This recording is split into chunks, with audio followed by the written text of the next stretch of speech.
Recording in progress, it says. That must be a good thing. Good to see y'all. I'm glad y'all could join us today. I guess we're gonna finish up with what we started, and I threw out a ornament for us to do today. If you want to do that, we can. And then I'll talk a little bit about what we'll start in January. So I think I got a pretty good project for that time. So anyway, wrapping up our moose ornament. We started doing a moose ornament last 2 weeks ago, and now we got I'm trying to remember how to switch my camera. And now we got, hopefully we got finished. Mine, I got a couple of them done. My wife and I did a show this weekend, and they were a big hit. I didn't sell any of them because I'm going to do a class of this in our local area, but I did several of them, and they're kind of. I'm gonna get them up under the camera so you can see it. They're kind of fun to do. Yeah, go ahead. Can you give me permission to record? Yeah, who's talking? Bob Martell. Bob Martell. I think I've given everybody recording. Let me look at the security thing here. Start recording. Let's see. Yep. Allow recording. Go ahead. Can you ask? Is there an ask button in there, Bob, Robert? Yes. Okay. So go ahead and hit that, and I'll hit yes.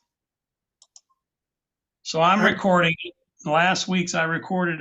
2 weeks ago I recorded as well. There we go, Robert. Put it in there. And I put that one on YouTube, but didn't do a lot of editing. I'm not sure who's loud.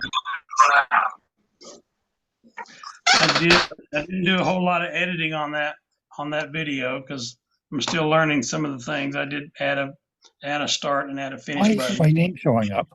I'm there as being in. Who is this? I can hear you, whoever you are.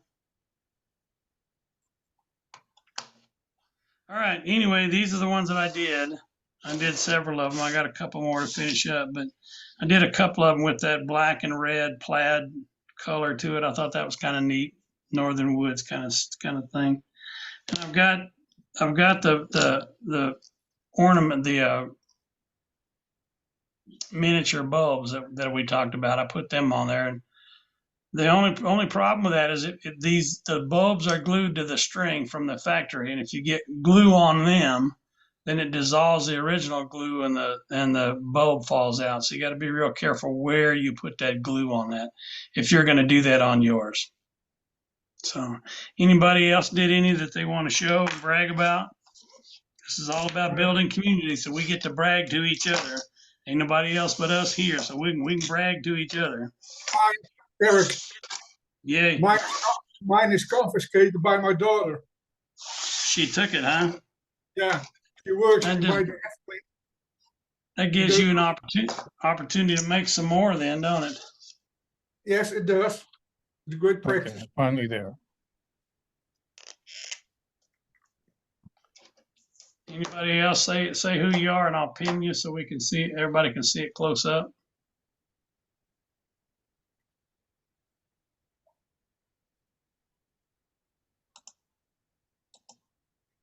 Nobody showing theirs. All right, I get you. I still have a couple more I'm going to do and finish up, but this is a class that I'll offer for woodcraft. I do a lot of classes for woodcraft here in Boise, and I did a few others, and I've spent the last couple days going over my schedule of classes I wanted to do, and so I've got to do, let me show you, sometimes upwards of 3 classes a year, 3 classes a month or something. So I've been sitting here working on this for the last couple of days because sometimes the woodcraft store wants to know what we're doing. And other times I never hear from them until the day before. So I put together a schedule, that way I can talk to people about classes I'm going to teach in the area, and they can participate and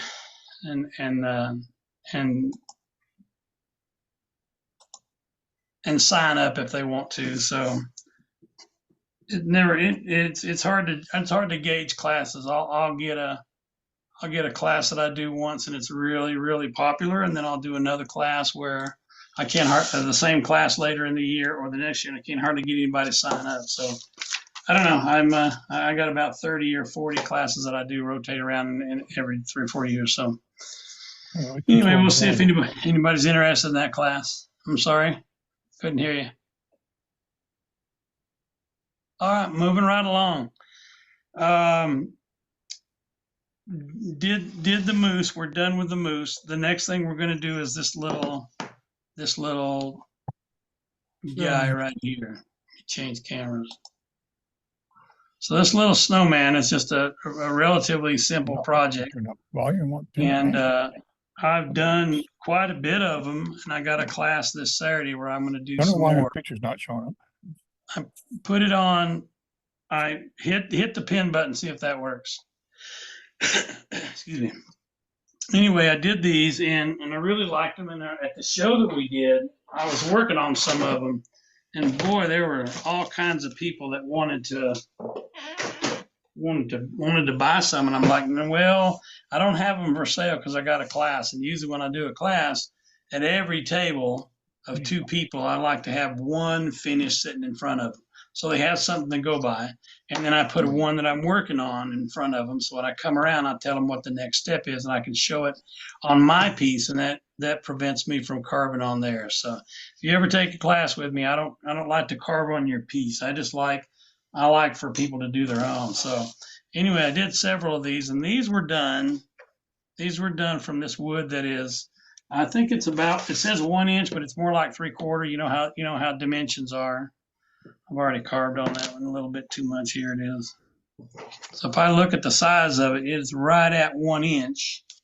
For my metric brothers and sisters, it's 25 millimeters. So what I found out, and I did a class last week on a Saturday we have a place called the Idaho Botanical Gardens, and you wander around in there and all kinds of flowers and displays, but they offer classes during the year too. And so they asked me if I'd do a class. So I did it out of this 1 inch, but I found out that very few people were close to being finished because you got a lot of rounding to do to this big piece of wood. So for this class, I cut this in half. This is only half of that. It's only half the thickness. Maybe we can get that in the finish. I'll work on a little one, and I'll work on these other 2 that I got going on. But hopefully you got a chance to download it and to cut yours out. I'm not sure if I put instructions on there. Did I put it? I didn't put instructions on my website, did I? Eric, Yeah. I made a sample. Okay, where are you, Tom? Wait, Peter. Hang on, let me see if I can find you. All right, I'm gonna pin you. Hang on. All right, there's your sample, so you can mark it on the wood. Yes. Yeah, I always do. I'm sorry. Go ahead.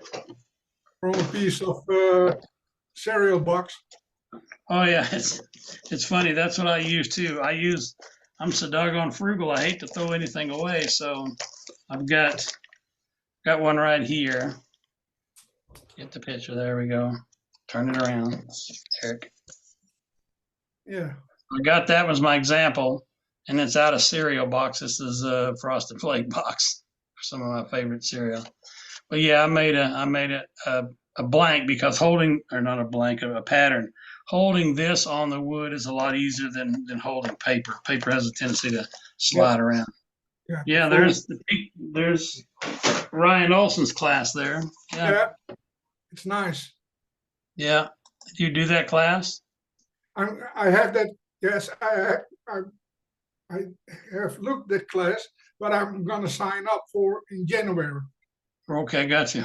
Well, you'll have to let us know how that class goes. Ryan's a good teacher, and I've known him for nearly 20 years, and he's just a good carver and a good teacher. So he'll also sing for you if you stand still long enough.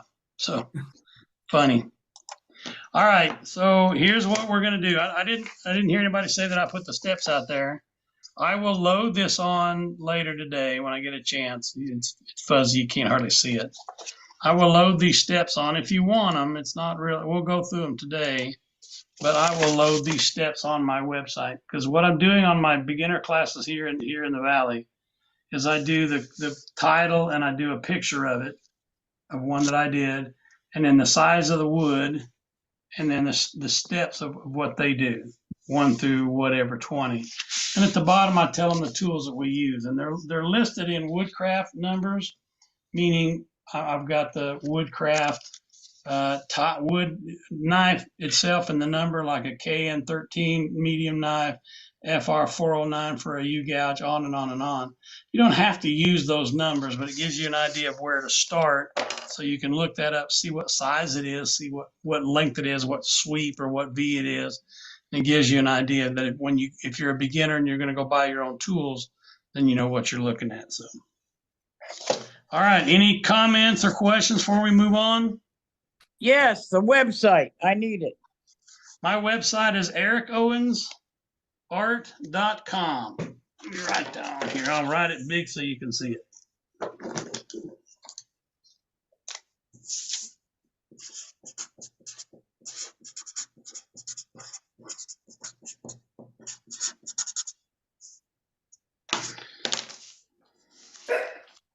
So on that one, I have the pattern, and you can download the thing right off of there, and then cut it out, put it on your wood.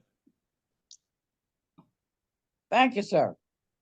I'm going to give you another website. We have our website for our local club. We have a really good guy that's in charge of running that, because I ran it for years, and I'm not a technological guy. So we finally got one of our members who found he had some free time, and he took over our club website. On our club website, it's IdahoWoodcarversGuild.org. On our website are a lot of the patterns that I've done over the past. Some of them are YouTube, some of them are just local. Some of them are local classes that I do. But on there, under patterns and resources, you'll see Michael has loaded a lot of my patterns on there, and I'll continue to add more. The more I try to fix it, the worse it gets. I'm always coming up with new classes, and so when I do that, sometimes I get rid of one that didn't go well or nobody wanted to, only 1 or 2 people signed up for it. And so the woodcraft store I teach at wants a minimum of 6, and so we don't do less than that. Sometimes if we only have 2, it's my choice, but you don't want to do a class that takes 3 hours and you only have 2 people sitting there with you, because I like conversation. As I said before, I like building that community for all of us. Whether you show up all the time or not, we'll get together when we can. And right now we're doing it every couple weeks, every couple Wednesdays. But I like building a community, and sitting in a class of only 2 people, really, there's a lot of silence while they're carving. So, and unless I'm sitting there telling bad dad jokes or something like that, then really what it is I wait until they got a question, and then I answer that question, and then there's not a whole lot of talking. So with the bigger classes, you seem to have a lot more conversation. So anyway, is there some place to get a schedule of the classes you're doing online? This is the only class I'm doing online, and we're doing it every first and third Wednesday for a while until we have a real need to change. So right now, my classes are Zoom, and then the rest of them are on. I do locally, and I do have a YouTube channel that I put out classes as well, put out carving projects as well. Does that answer your question? That'll do it. Okay, so I don't. So you're here on the Zoom every first and third Wednesdays, yes, from 1 to 3 my time, which is Mountain Time. So that would be 3 to 6, and yeah, something like that on the East Coast. So depending on where you are, you can figure out the time. 3 to 5, buddy. You're only doing 2 hours. I only go 2 hours. 3 to 5. Then yeah. So that works. I mean, I'm here from 12:30 to 3:30, so I come in early in case you got questions or you just want to chat with me or tell me how bad I am or how good I am. Okay, thank you. So I'm here at 12:30, and I stay usually till about 3:30, and then that way you got time to ask questions, and maybe you have a question that has nothing to do with what we're doing. Maybe it's just a general question. I'll be glad to answer any of those. just let me know. If you want to say anything, just let me know. I just ask that you keep your mic off unless you have something to say or you want to ask a question or make a comment. Otherwise, if your radio comes on or your phone comes on, the dog goes into a fits, we hear it all, and then makes it difficult to have a conversation, have a class. So I'll show you the ones that I've completed. Most of them, they look like Frosty the Snowman with a scarf and they, old wore out hat. I did one, I'll show you here in just a minute. But most of them just look like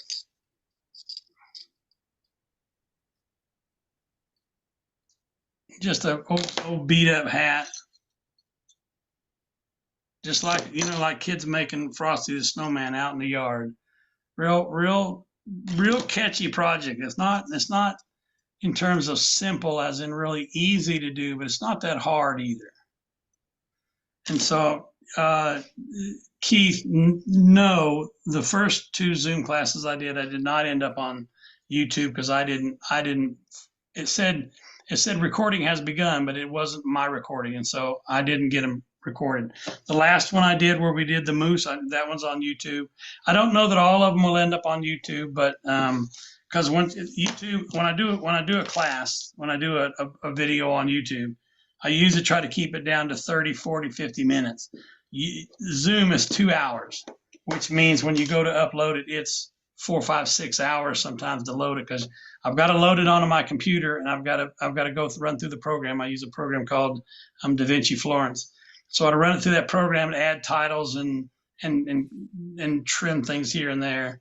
That can take 2 or 3 hours to render on the computer because you got to save it on the computer in the format it recognizes. And then you got to upload it to YouTube, and then you upload it, then it processes it, then it does it in HD, and so that can take 4 or 5 hours too. So depending on the day and how we're doing and what my schedule looks like, I usually can get it done the next day. And I'm going to say that right now because it may change next month, it may change next week. But I will try to put the ones that I like, where I didn't act like a fool or knock over the camera, which I've done a couple times. I'll try to put them on YouTube, but no guarantee that I will. Because some of these I do on this, I also do on a class here. And so if I do it on a class here at Boise, then a person will look at that, especially if I did it on Zoom, and then I put it on the web on YouTube, and then I teach it the next month. They're going, why would I pay X number of dollars to take the class when I could just watch it on YouTube? So I got to be cognizant of that because for woodcraft, I bring in more people per month than any other class they have. So I don't want to hurt them by giving away everything that I do that they're going to do a class out of. So I got to be real careful about what I do. Hopefully that answered your question without being too long-winded. All right, hopefully you've got your wood ready with you. I've got 2 of them that I started working on, so I'm going to go right off the description I had of what to do first. So the first step, what do I do with my paper? First step is to draw on there. You're going to want to draw whatever you need to draw. So I'll use this other one that I use. I first draw in the hat brim. And so you see there, you see the hat separated. And then usually on this, I'll do the hat crown as well. And I want a half a circle on there because I want to leave room between the top of the front of the crown and the brim to have room to have a brim in there. When they're thicker like this, I have a lot more room. When they're thin like this, I don't have as much room. So I got to be careful what I'm doing.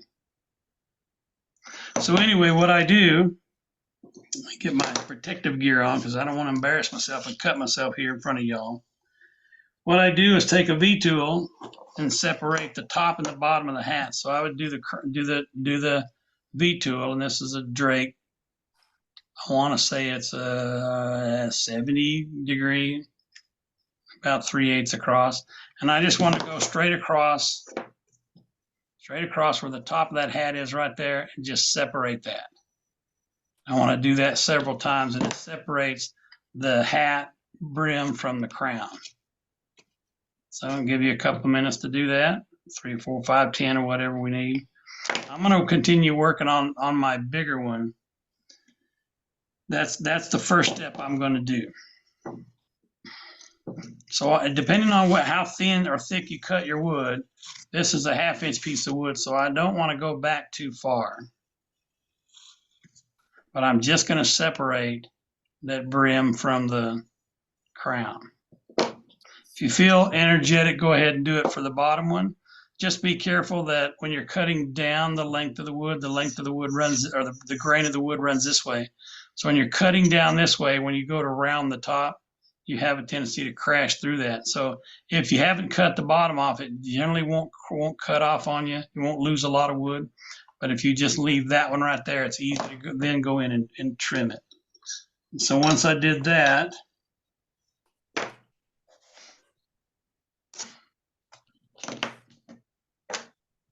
Nice photo of you.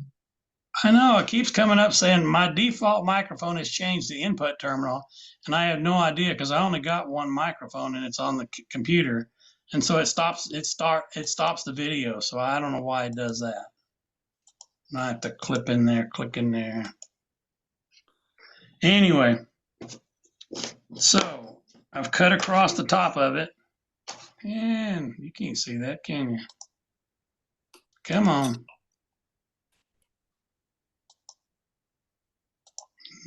There we go. Cut across the top. So now what I'm going to do is trim. I want the rounded part to be left, and I want all this stuff to the front of that to be gone. So all that part of the hat I'm going to carve off. So I'm just going to start nibbling it away. And because this one, I want it, because of the thinness of the wood, I'm going to actually curve that in. I'm not going to go straight down. I'm going to curve from the top to the middle. And all that is going to do is give me a floppy looking hat. So if you can see, I'm not going straight down. I'm going in at an angle. I start at the outside of the top and go into the brim there. And but what I'm doing is just trying to nibble my wood way back to the instructions at all of how to get my video up. I think I'm anti-social. Like, some people have video up, some can't get it up, or maybe some don't want to. Well, you can ask, and it'll come up to ask if you want to. It'll ask me it'll tell me you want to record, and I can just say yes. I thought I hit the button that said all recording, but once I start recording, then it gives me a funky looking request like stop recording or record only local files, and I'm not sure what that means. So if you want to record, go ahead and ask for the permission, and I'll click on that for you. Not sure who that was asking.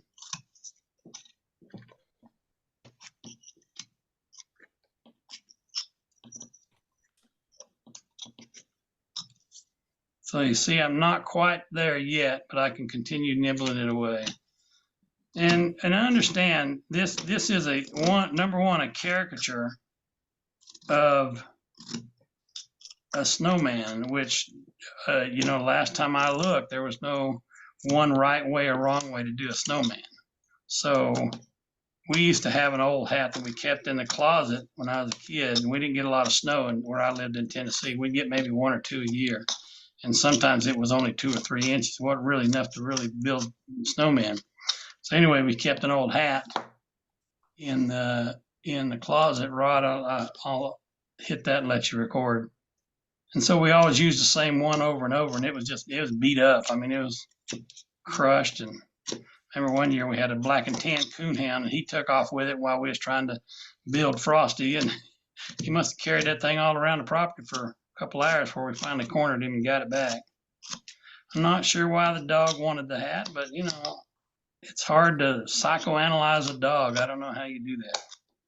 The smell. Huh? The smell.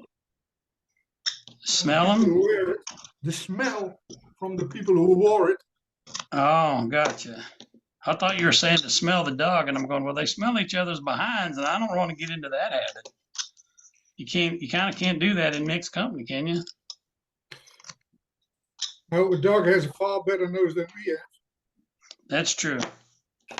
All right, I trimmed that hat down, got the crown. I didn't go all the way back to where the line is because I wanted to leave myself a little bit of room so that I have room to, if it breaks off, I have room to fix it without losing the whole bit of wood. So then I'm going to take my marker. Let me grab another marker here real quick. Next thing I want to do is cut underneath the bottom of the brim, and then I want to draw. So this circle, this half circle right here, I want to make it this width the same way around. So this is, I don't know, maybe 4 millimeters. So when I go around and draw for the brim, I don't have to be that exact because this is, you know, again, it's a beat up old hat that Blackie carried around, but I'm just going to make room for the brim. And the brim doesn't have to be perfect. It can be anything you want it to be. But I'm just going to draw that line around that's roughly the same distance between here and here, here and here, and here and here. And so I'm going to take off all of this stuff out here, outside of the brim, all this stuff out here. And that's just a, you know, just get in and whack that wood off, hog it off, whatever you want, whatever terminology you use for removing a lot of wood. I'm getting close to that line like I want. I want to leave myself some fudge room because if it breaks off, I need to have a way to fix it. So both sides of the ornament, snowman,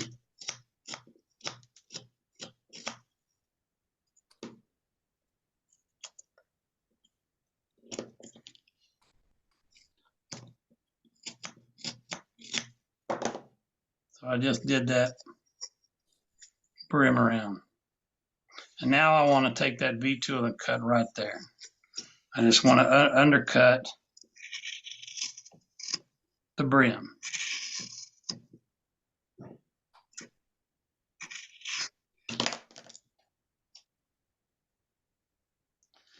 On these, because it's an old wore out hat, I like to put in a hat band. And that's just going to be cut in with a V tool. So I'm just going to take a smaller V tool and cut right across that and separate that hat, crown, and hat band. Don't have to take a lot off. You can see that line right in there. And then I'm going to take my knife. This is a OCC knife. OCC's been bought out since then, but you can still buy some of these knives. I saw some of them at Treeline USA, but they've been bought out by KCT, and from what I understand, they're making the same exact tool. So anyway, this is an 1.5" OCC tool. And what I'm going to do is now go around and relieve Can't that. put your phones on. It's fine. Relieve that wood down from the hat crown down to that hat band that I want there. Yeah. So just making a hat band on the hat. Well done. Maybe you can see that. Let me change cameras. So hopefully you can see that a little bit better. I'm making that hat band right up here. Okay.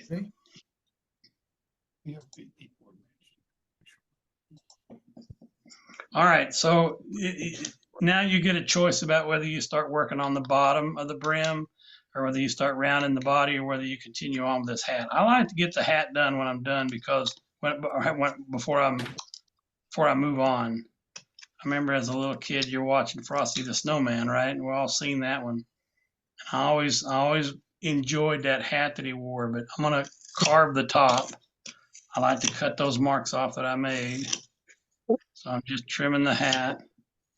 And use whatever technique you need to distress that. You're not making a fancy brand new hat out of the box because, you know, if you're like my family, that stayed in the box until you wore it and then went back in the box when you were done with it. But all I'm doing Just trimming that hat. Whatever you do to distress it, you know, it cuts in there, flops over, whatever. I've got one here I made made a cowboy out of it. So the hat has the dimensions of the cowboy hat, if you can see that. It's got the brim, it's got the turn down in the front, it's got the upturn on the sides, and it's got the crown with the cut in it. So whatever you do to this, I mean, I usually take off these sharp corners on the top. It seems the ones that I sold these before and given them away, and it seems like the more wore out you make it look, the more, I mean, if people have a choice, they choose the one that looks kind of worn out. Kind of reminds themselves of being kids and playing around with one of Grandpa's old hats.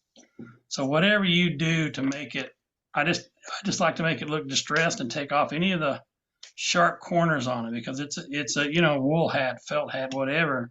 They generally don't have a lot of straight lines to them. So I come back with my V tool as well and cut that line back in, because it just cleans that up a little bit before I move on. This is a small one. Usually if I was doing a bigger one, I'd have cut marks in here, I'd have gouges in there, I'd round the top of that. All I'm doing is trying to make it look like a worn out hat. So while you're working on that small one, I'm going to continue working on this one right here, and hopefully I can catch up to you. You're not going too fast, and I can't catch up with you. We did a show this weekend called the 2C Cowboy Christmas. Idaho license plates are listed with the county letter, like Canyon would be C, Ada would be A, and then it's alphabetical order. So 1A is Ada County, 2A would be Adams County.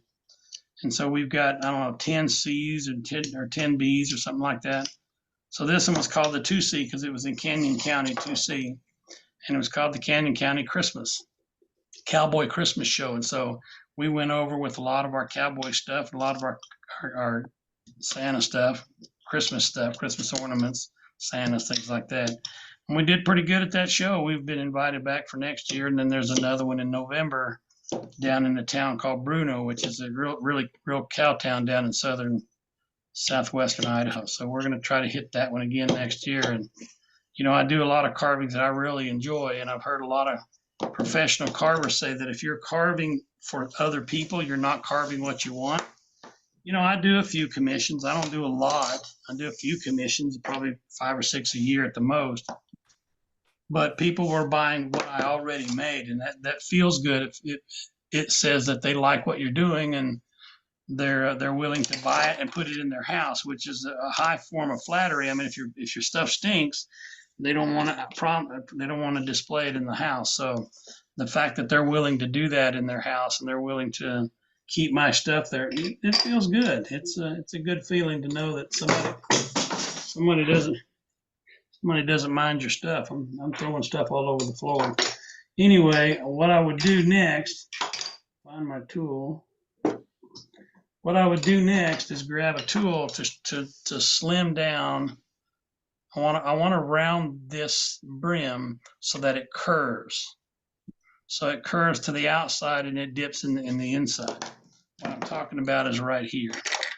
It dips in here, and then you round the outside of it so that it curves up right here on the outside. If you've seen a lot of cowboys, some of them have a severe upturn, and some of them don't have quite as much. So I can tell I should have sharpened my tool before I started on it today, but we got more. We'll grab another. And so all I'm doing is the same thing you're doing with whatever you're working on. I'm rounding this. Holy moly, this feels like it's froze up wood. I can't hardly get in there.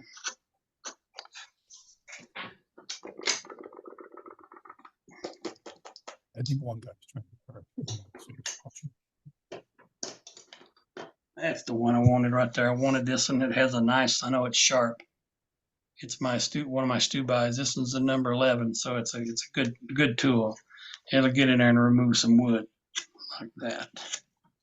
So all I'm doing is rounding this hat.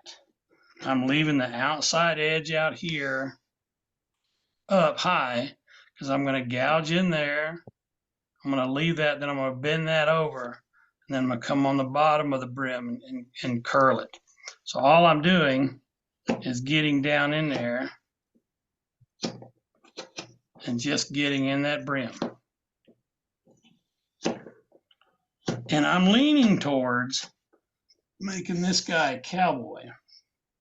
I may not be able to do that with that hat, but I'm going to try to do it. Maybe the bandana will show people what that hat looks like. I haven't sharpened my tool since I was at the show because I was carving as we sat in the chair. I have a chair I usually keep up front of the booth so that people walking by see it. And it's funny because people will walk by and they'll say, "Oh, look, he's doing it right there." And it's not necessarily something you can do a lot of depending on the art that you do. If you do a show, I see painters doing painting and unfortunately some of them they act a little, I don't guess they're mad, but they act a little perturbed that you're bothering them when you have questions. And I've listened to some painters where I'd stand back, away from them. Other people come up and ask, it's the same kind of questions they ask. How long does it take? What kind of stuff are you using? Wood in my case, or paint in the case of the painters. But I always draw kids in. They seem to just come over to my, because kids, a lot of people in Idaho do a lot of camping, and so the kids sit around the campfire and they make sharp sticks out of what they're doing. And so a lot of kids know what carving is because they got a pocket knife and they've done it. But I'll show them what I'm doing. I'll show them the tools I'm using, and I'll explain what I'm doing, and I'll demonstrate what I'm doing. And it just seems to draw kids' attention, which draws mom and dad's attention too. What I've been doing in the last few shows is if mom and dad come over and buy something for themselves, they don't necessarily buy a carving, which is fragile sometimes. You do a cowboy, he's got a rifle sticking out of his hand. You don't want to turn that loose to a kid because they'll break it. And I've talked to Gene Messer in the past. For those of you that watch on YouTube, I've talked to Gene Messer about this, and he says, these carvings that you see from the 30s, 40s, 50s, 60s, whatever, a lot of them are broken. Well, they weren't meant to be doodads that hang on the wall. No doohickeys and knickknacks on the shelf. They were meant to be played with. They were the in absence of a doll, they had wood. And so a lot of them have broken hats or feet or whatever. It's because the kids play with them. So because the parents aren't taking these carvings home, whether it's an ornament or a 10-inch cowboy or whatever, I give the kids a piece that's that's thinner than this. It's only about half this thin, and it's in the shape of a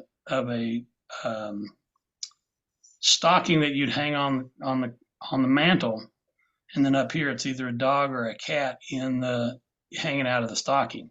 And so it's a flat piece of wood, and I draw on there. So there's no carving. You don't have to worry about going home and carving. But if the parents buy something and the kids are respectful, I'll reach in and I'll grab one or two of those out and give it to the kids, and they really seem to enjoy it because they got something for themselves. And I'll bet that makes a difference. Anyway, I'm going to put that one aside and go back to my small one. I got a small gouge in here. I'm just rounding the top of that crown, and I'm going to have a hard time out here at the front because I don't have a lot of room. It's not as wide up here as it is back here. But all I'm doing is taking the front of that hat, this brim right here, and I'm rounding the part between the upper brim and the crown. So however far down you want to make, that's your choice. So all I'm doing is, and on these smaller ones, it's a little bit more difficult because there's not a lot of room to work with, but it allows me to do these where the customer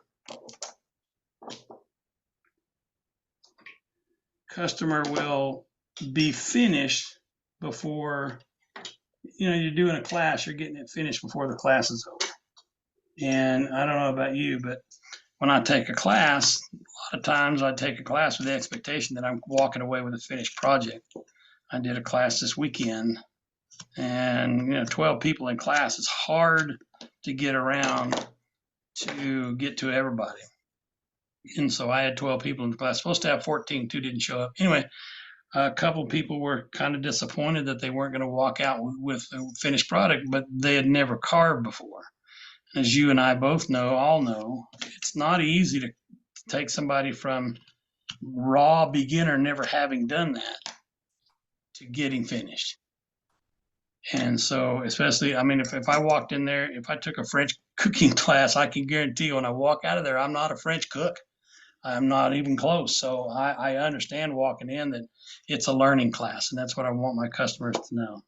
I'm going to take my V tool, I'm a small V tool, I want to separate between the hat brim and the crown and where this hat band is. I just want to make that real small cut right in there that separates the crown from the brim. And then I'm going to go ahead and I'm going to take a lot of this off down here. I actually don't want it that thick. I want the hat brim to be somewhere like this. Come on, mark for me.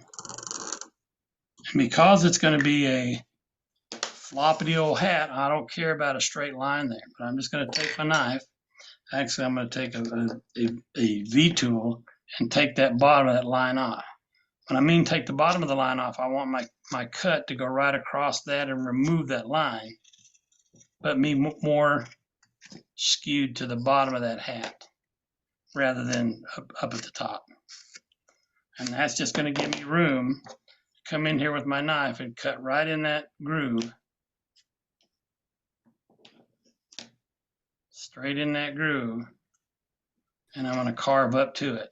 Now you got to be careful here because it's easy to crash through that brim, but you've already made your stop cut. That should keep a lot of it from happening. But all we're doing is moving the bottom of that hat up, or removing the bottom of that hat in this case, because I want the hat to be right here, but not down here. If you notice from the last time we were together, I was using 3 cameras and I decided to only use 2, the computer camera so you can see me, and then this camera that I'm looking at here. The problem I'm running into is one of my cameras is good for close-up and one of them is good for far away. And this one is good for more than about a foot, and I'm about 15 inches, and so it's not the best view that you can see, but you get the idea of what I'm looking at. I turned off all the lights except for the 2. Let me turn off another one. Turned off all the lights except for the 2 studio lights that I have, and they're pointed up. So hopefully the video lighting is a little bit better than it was the last time. So, It is. but if you got, sorry, go ahead. It is. Good, because this basswood is very, very light colored, and so it's hard to show up on a camera. You get lighting for everything else, but the basswood is real bright. And so if you don't, then you run into turning lights off, and then everything's too dark to see except for the basswood, or turning lights on so you can see everything, but the basswood is too lighted. So, all right, so what I'm doing is cutting under the hat. I've cut a little bit with my knife, and you have a tendency sometimes to get a little wackadoodle and remove some wood. And so again, I'm going to make another stop cut. I've cut in there once or twice. I'm going to make another stop cut right in that place where I want it to be. And then I'm going to come back with my fishtail gouge. So I got a big thick fishtail gouge, and I'm just going to use that because it seems like I have a little bit more control over that. I can cut up to it, up to the brim of the hat. So all I'm doing is I'm at the top of the head, cutting up to the bottom of the brim, just trying to give it some dimension. I want it to look like it goes over the hat, over the head, and with it looking real flat that way, it's hard to do. So what I'm doing is just making it smaller, thinner, I guess, from top to bottom. And that will allow me to then trim that top up there. Allow me to then start rounding the body. So I've got a center line right down the middle of the body. And so what I want to do is I want to round up to that and down from it on both sides, because this is going to be rounded this way and it's going to be rounded this way. And so I'm going to round this top and bottom, and then I'm going to round side to side. And so on this one, it's relatively easy. I mean, it's just removing wood. If you want to, feel free to draw on the bottom of your wood so you know where the middle is going to be. So take this line all the way down here and then down here. And if you do that, what you end up with is your center line right there. And so the bottom of the snowman is going to be rounded like that. This part with the body, the head's going to be the same way, leaving room in here for whatever kind of scarf, tie, whatever. You can even draw a vest on this guy. You could even give him arms. There's so much flexibility with this carving that you can do. I mean, it can be male or female. If you wanted to put a woman's dress, or maybe an apron. Not to say that women are the only ones that cook in the family, but when you put an apron on something, people think it's female. So you got the ability to do whatever you want to with this. So I'm just taking some big old chunks out of here to round the head. I think as flat as this one is, I don't know that I'll get it as rounded as I want. But all I'm doing is just rounding the head, and then I'll round the body as well. On this one, I don't necessarily, because it's thin wood, there's a limit to how much rounding, prominent rounding, I guess, let me say, rounding that you can see it dramatically rounded. That was hard. It's hard for some beginners to see that. And so I did this beginner class. And people are like, I don't understand what you mean by rounding. So I don't, hopefully we all understand that. I get the feeling most of you are accomplished carvers. Didn't just start 5 minutes before we started this Zoom meeting. Oh, Which is okay if you did. I mean, if you're brand new, that's okay. Most of the projects that I do can be simplified with very few details, and then you can also ramp it up. So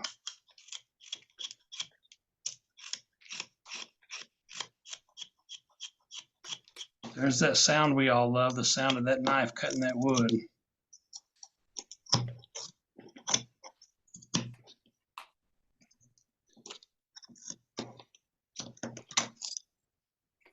So I'm just trying to roughly round the whole body of this snowman.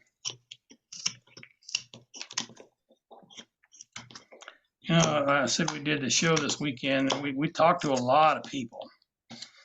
And one thing that came up then, and it also came up at our Christmas party, is why don't you carve women? And I've done a few. I've done a few cowgirls with cowboy hats on, and I've done a few women that I've done a few. I think, Peter, you asked me the other day. yes. I've done a few women's faces, and some of them turn out pretty good, and I like them. I still have them. Some of them were awful. I still have those too, because nobody wants them. But that's one of those things that I promised to myself I was going to get better at, doing some women's faces. I've got 5 or 6 shows coming up in 2024, and a couple people asked, how come I don't see any women here? So I guess I'm kind of obligated to do some women for next year. So I'll have to show them to you and see how you like them. Anyway, we're rounding this fella. just rounding the body there a little bit. And we've got the hat just about the shape we want. And so now you come to the point where you have to decide what goes right here.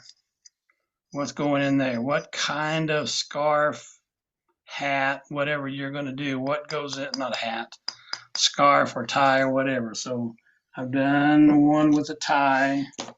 He was kind of neat, but you know, what does a tie look like tied around your head? It's hidden by a collar most of the time. Now, I've done some with mostly with scarves because those are the ones that seem to lend themselves to adding a lot of details. And so you can put dots on them. You can put some snowflakes on them. You can do a cowboy with polka dots on his bandana. You can do whatever you want to on these. So, holy smokes, I've been carving for an hour. Or rather, I've been talking for an hour. Any questions? Comments? Not yet. Say that again, Peter. Not yet. Not yet? No. Okay. Any questions I can answer about anything other than this, or? Quiet bunch today. Nobody wants to talk. Do you take yourself lessons? I figured it doesn't matter how accomplished I am as a carver, I can still learn something from folks.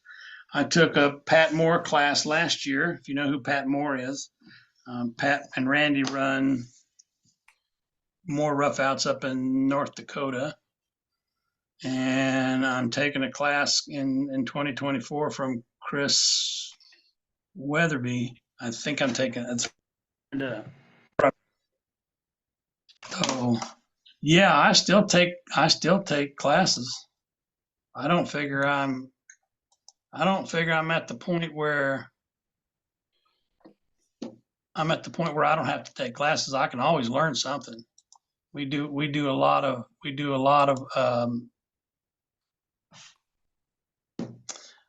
classes in our club. So what we do in our club meetings happen the second Thursday of every month. If anybody's ever in the Boise area on the second Thursday, we have a business meeting where we talk about things coming up like or whatever. And then we do, gosh dang it. And then we have a class. So somebody in the club will usually teach a class.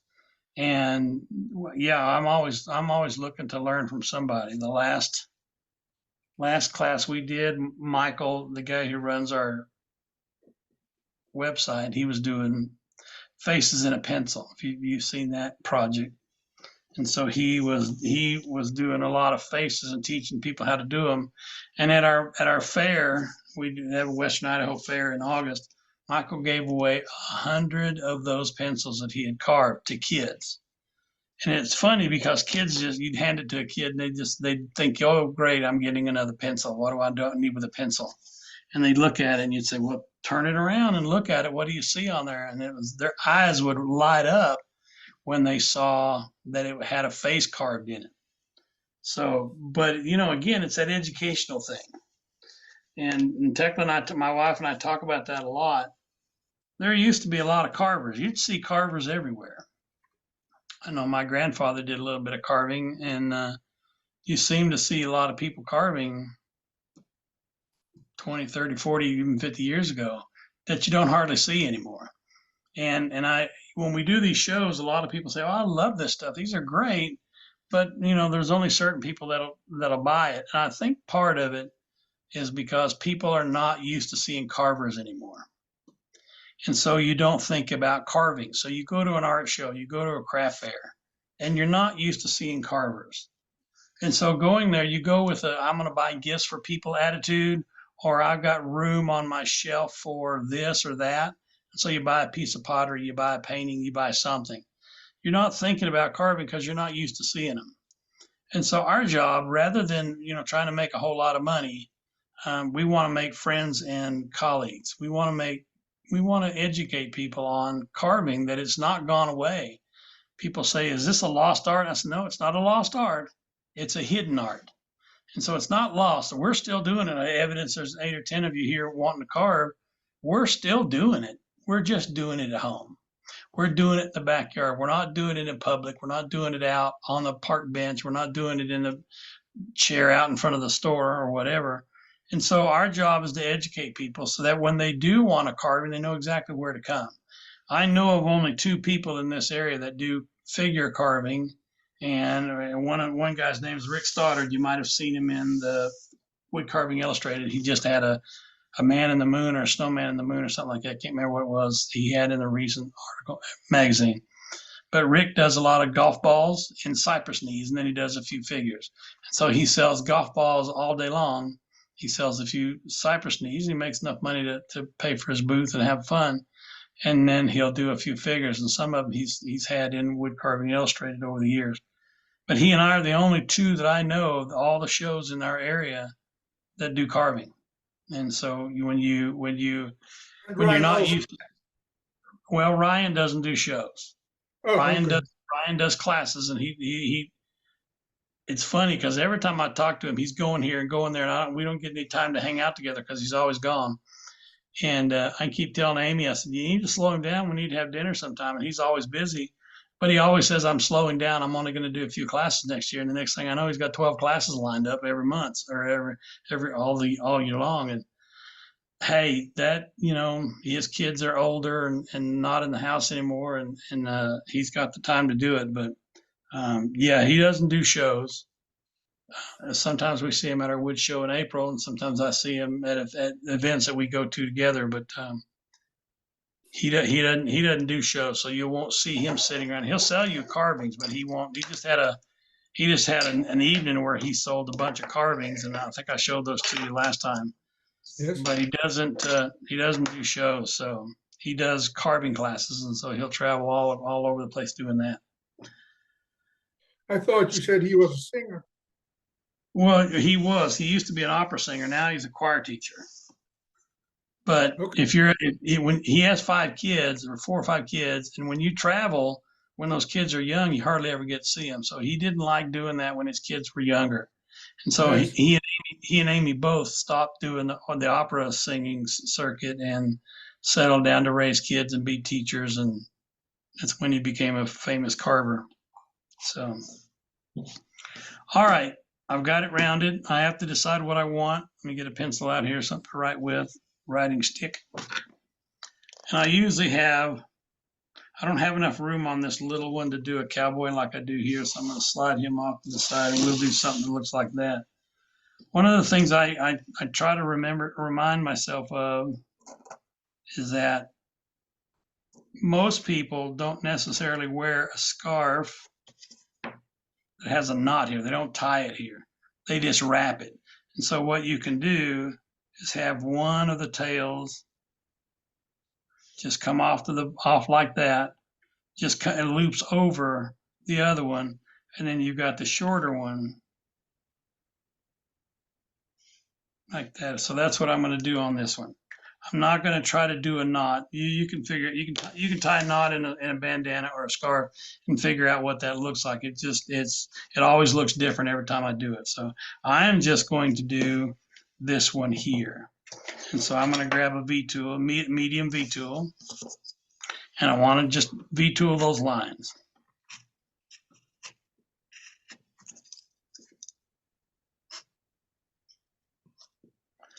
Do the first one. I'm going to do the one that comes down over it and outline that one. And then I'm going to outline the second one, and that's the short one. It only has a little bit hanging off of it. And then I'm going to do the bottom line.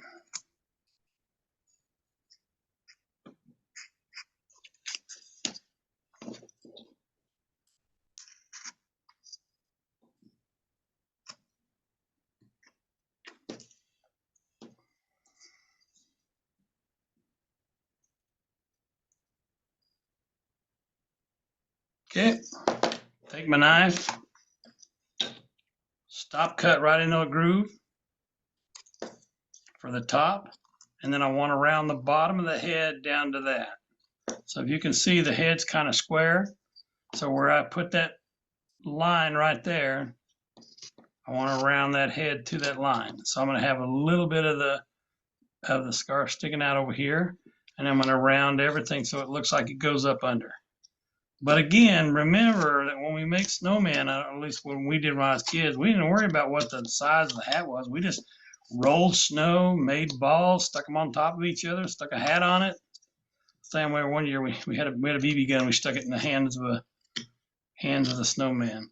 All the things we did when we were kids in the 60s, 70s, 80s, and we don't have a record of that.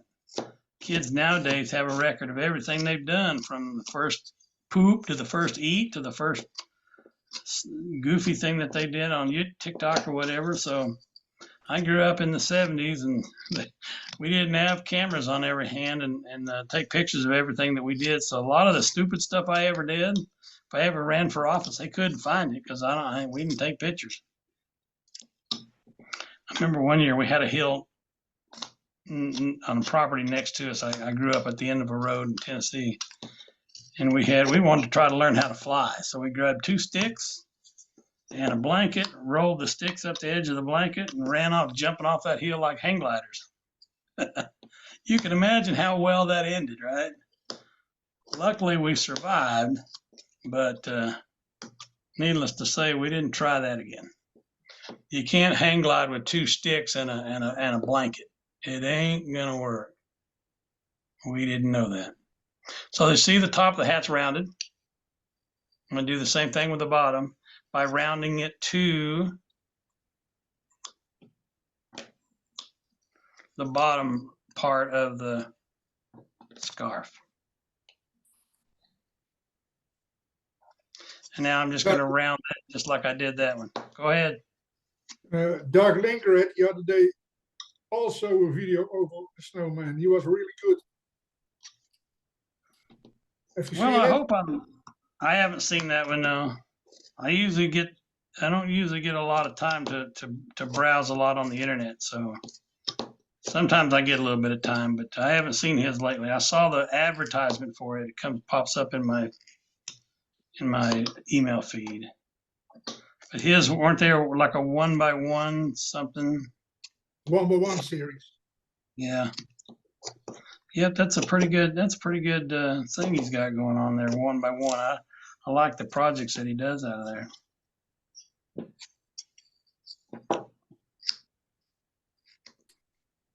It's funny, this year I have a list of carvings I want to do videos of, and I go through and I say, okay, I'll do this one next month, I'll do this one next week.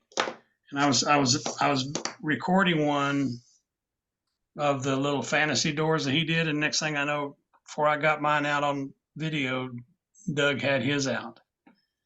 And he did one. The same thing happened with, I do fantasy books where it looks like an old leather book, and then it's got faces on the spine of it. And Doug did that one before I got mine out too. So it's like, okay, next time I want to do a video, I'll just call up Doug and say, what are you doing next? I'll do that one. I'll do that one, and you get it done when you're done with yours. So, all right, I'm going to cut the sides of that tail on the scarf, and I'm just going to outline that. And I want I'd stop cut it, and then I come back and undercut it so it looks like it's over top of that. Undercut one side, do it on the other side as well.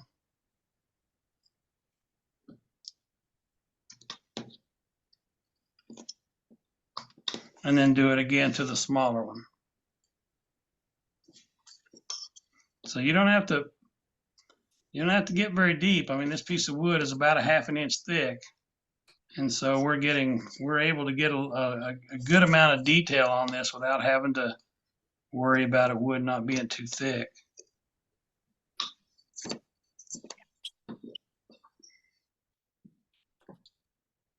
I'm going to take these lines off that I drew.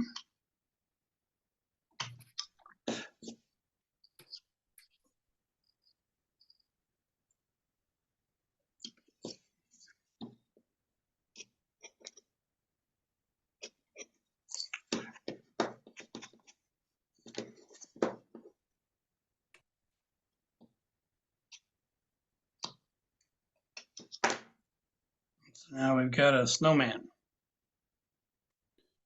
I could put buttons down here like pieces of coal. We're gonna drill in a piece for the nose here in just a little bit. But and then now all I'm gonna do is trim the bottom of that hat, and I want it to be kind of rounded. And every once in a while, you take out a deeper cut, so it makes it look like the brim is not straight and perfect. It's been wallowed around, as we say in the South. They wallow that thing around. I think the real word is wallowed, but it's my word, so I'm gonna make it what I want. All I'm doing now is adding some dimension and character to that hat because you want it looking a little beat up. So get in there and wallow around your tool a little bit and have some fun separating that hat from that head.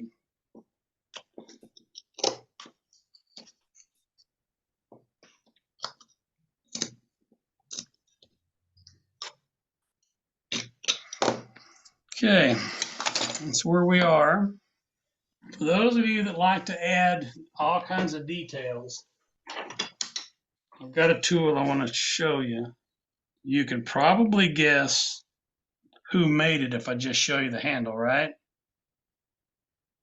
Yes. Who made that?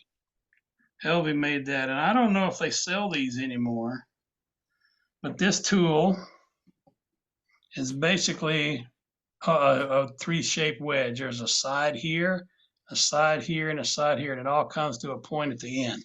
It's great. Let me use it on a scrap piece of wood. It's great because what I'll do, let's say I'm doing a sweater, and you know sweaters, they're knitted. And so I'll do lines, and then I'll take this and I will go in on one line, drop down a little bit more, do another one. I'm just making, and I don't know if it'll show up on the camera. The knots. So I'll flip it over to the other camera. What I'm doing on there is making indentations so it looks like it's been knitted. And so here's that tool. Looks like a nail. Kind of looks like a nail, but I don't know that do they do three sides or is it two sides?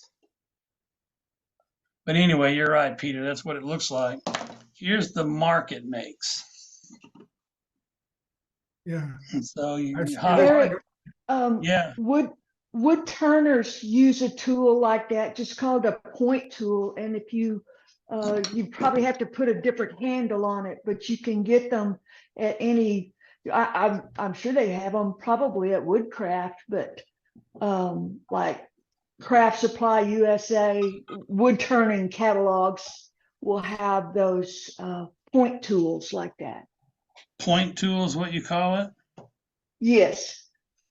So here's the problem with this, and it does a great job at making indentations. When I do knit caps on an ornament, like they're wearing a knitted cap, it comes out great. The problem is you're not cutting anything. You're just indenting it in there. So if you're a carver that pours a lot of water on your carving to clean it up or whatever, or you get it wet so the paint will flow, because you didn't cut anything out of there, you just indented it, it'll swell back up and you'll lose a lot of those. So if you do it, just know that you got to go back and you sometimes have to go back and redo it or really make them deep. And this soft wood, I'm going to make one next to it just as deep as I can make it. That's about as deep as I can get it, and it's not much bigger than the smaller ones. But a point tool might do better. I don't know. I don't think they don't cut anything, do they? They just make the mark in there. Well, for the turners, you would use it kind of like a skew or something to cut with, but you might have to blunt it a little bit to use it just for like the stab marks there. Right. I know a lot of people will do cowboy faces where they cut it. They cut the 3 or 5 shadow with a V tool, and I think I like. when we do a cowboy, maybe in a few more months, I'll show you what I use on that. But I use basically a detail engraver, loud and noisy, and I do that all in the face, and it really comes out looking like 5 o'clock shadow if you and then you paint it right. I'll bet you could take a 20-penny nail and make one of those 3-sided tools. I could have saved myself about $25, couldn't I? I'm not advocating that everybody go to Woodcraft and buy one, but that's a useful tool. I did a video not too long ago where I showed another thing that I did, and now I can't find it. Oh, here it is. You have a problem getting down in those little corners. This tool with a little finished nail on it, so you get down in between the arms and whatever, that'll pull a lot of that out. Pat Moore uses a nail tool. So there's a birch nail tool that's about 10 inches long, and on one end it's jagged like fingers. It's got up and down, and on the other end it has a slant to it. And you use that because it's birch. It's harder than basswood, and so it has a tendency to remove all those fuzzies down in there. So anyway, that's what I come up with was the nail and the pencil. It works just as well. All right, we're just about done. Other than final details on this, what I do like to do is take a gouge about this size right here, not real large, not real small, and I like to go across that and that scarf and give it some shape. And so it's flat. It's relatively flat where we're at. I'll come in with this gouge and I'll just shape it around there, following the contours. I don't know if you can see that very well. So you see this side where it's indented and this side it's not. Yes. So I would just do that, and then if you want to, because it's a folded piece of cloth that you're putting on your head or putting around your neck, come in here with a couple of lines in there with a small V, and it makes it look like it's folded and got folds in it. Don't make them straight, make them twist and roll over each other.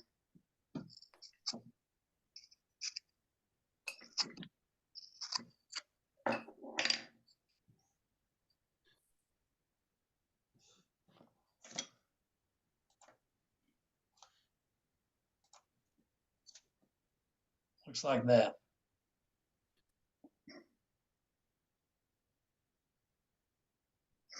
And so we're essentially done except for putting the nose in there and painting it. So I don't know that you want to sit here and watch me paint. It's probably a lot like watching corn grow. But anyway, what I do on these is I go brown and black on the hat and alternate the colors. I put a nose in, and then I paint the nose after I've got it glued in there. Scarf, you make whatever color you want. And I don't usually paint these. These snowmen in basswood are already wide enough that it kind of looks like, I mean, you don't want pristine snow that they've rolled around in the yard, but this, I don't bother painting these. And then you paint on the eyes black and then a little white dot, and you paint on the smile and make it look kind of crookedy. Is that a word, crookedy? If it ain't, I'm going to patent that word because it's my word now. Questions so far? Did you receive the package yet? Have not received a package yet. It said it finally was leaving the country, but I haven't got an update on that yet, no. Of course, I ordered some stuff for Christmas. Did not know it was coming from China. Nothing on there said it was China, and I got a confirmation that it said in English, your package has been received to be shipped. And it was November 2nd when I ordered that thing. And then all the instructions were written in Chinese.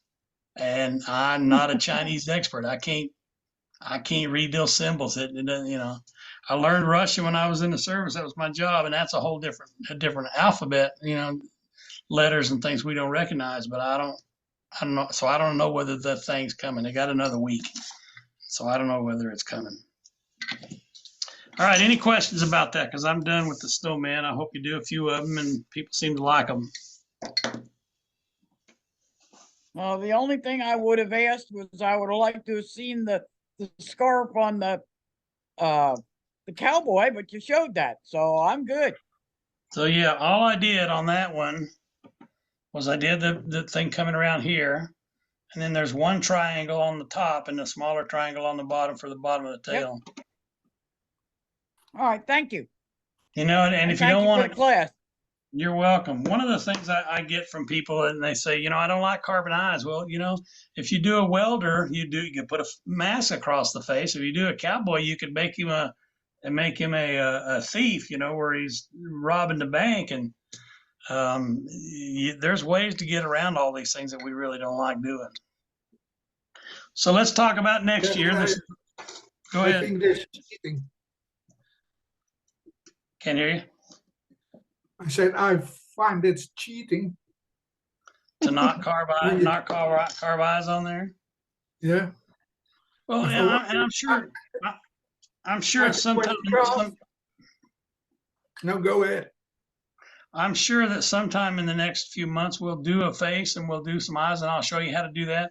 I do have a video on how to carve eyes, and I do have a video on how to carve a face stick. So check those out before we do that.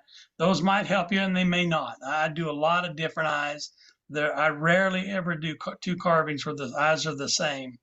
I always like them, because whenever you sit with people, you look around the room, you'll see that, a lot of people have two eyes that are not the same exact look. So one of them will be kind of squinted one, or somebody's got a heavy eyebrow on one side and it's not on the other, or one squints. Or I had a sister that heard she had two eyes. They both went different ways, and she was funny about it. She'd walk in the room and say, "I can see all y'all." So, eyes are rarely exactly the same in terms of symmetry. Now they are this way. You don't want one up here and one down here, but anyway, we'll get to that when the time comes. We'll have a little bit of practice on our next project.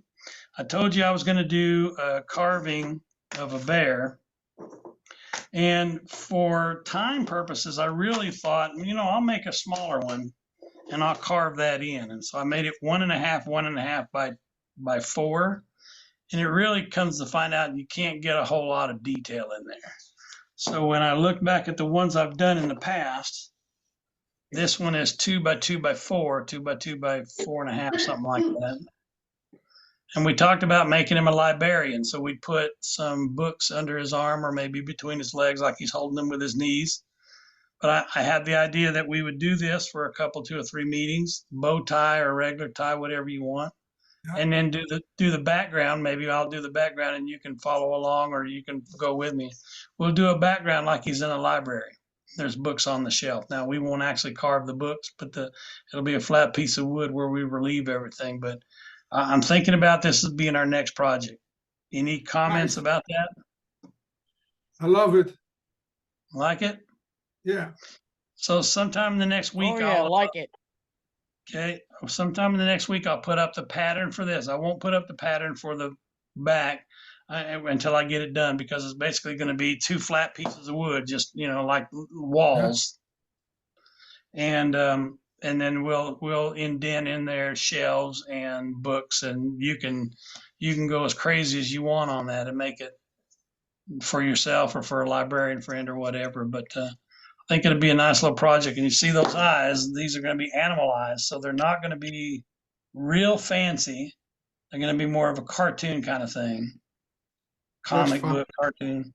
So I won't worry about making those look like, the last bear you saw at the park or whatever, but we'll make it to where it looks like a bear, and I'll bring out some other bears that I've carved as well. So here's one. So eyes are just going to be cartoonish kind of things, and he'll have his hands. We'll make it easier. He'll have his hands in his jacket pocket, so we don't have to worry about carving hands as well. We'll put some wrinkles in there, make his jacket as detailed as we want to make it. So that one we'll do in January. Grab my phone and figure out what the date's on there.